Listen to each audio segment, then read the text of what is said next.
জেসিবির রং শুধুমাত্র হলুদ হয় কেন জানেন? এই মেশিনের আসল নামই বা কী জানেন কি? দেশের অনেক রাজ্যে অবৈধ ভবন এবং কাঠামো ভেঙে ফেলার জন্য একটি বিশেষ মেশিন ব্যবহার করা হয়। লোকেরা একে জেসিবি মেশিন বলে। হলুদ রঙের এই যন্ত্রটি এতটাই শক্তিশালী যে অল্প সময়েই বড় বড় স্থাপনা ভেঙে ফেলতে পারে। একই সময়ে জেসিবি মেশিনগুলিও যে কোনো কিছু খননের জন্য প্রচুর ব্যবহৃত হয়। যে কোনো ভবন ভাঙতে ব্যবহৃত দ্বিতীয় মেশিনটিকে বুলডোজার বলা হয়। রাস্তা নির্মাণেও বুলডোজার ব্যবহার করা হয়। তবে বিশেষ বিষয় হলো এর রঙও জেসিবি মেশিনের মতো হলুদ থাকে। আপনি কি কখনো এটা ভেবে দেখেছেন যে কেন জেসিবি মেশিন এবং বুলডোজার হলুদ রঙের হয়? বর্তমান সময়ে জেসিবি মেশিন ও বুলডোজারের রং হলুদ হলেও আগে এগুলোর রং ছিল লাল সাদা। পরে বিশেষ কিছু কারণের জন্য সেগুলির রং পরিবর্তন করে হলুদ করা হয়। আসলে মেশিনের চাহিদা বাড়ার সাথে সাথে কোম্পানিটি ওই মেশিনের রং পরিবর্তন করতে শুরু করে।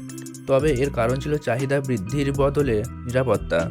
যখন লাল এবং সাদা জেসিবি মেশিনগুলি নির্মাণের জায়গায় কাজ করত তখন দূর থেকে স্পষ্ট দেখা যেত না। এরপর কোম্পানিগুলি জেসিবি মেশিনের রং পরিবর্তন করে হলুদ করে যাতে দূর থেকে দেখা যায়, এমনকি হলুদ রঙের কারণে রাতেও দেখা যায়। তবে এই মেশিনের আসল নাম কিন্তু জেসিবি নয়। এই মেশিন প্রস্তুতকারী প্রতিষ্ঠানের নাম জেসিবি।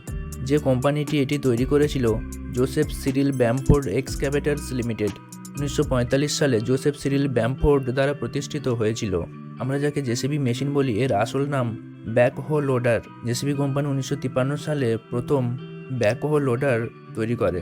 1953 সালে এটি তৈরি হওয়ার পরে এর রঙগুলি নীল এবং লাল রাখা হয়েছিল। পরবর্তীকালে নিরাপত্তার কারণে শেষ পর্যন্ত এর রং হলুদে পরিবর্তন করা হয়।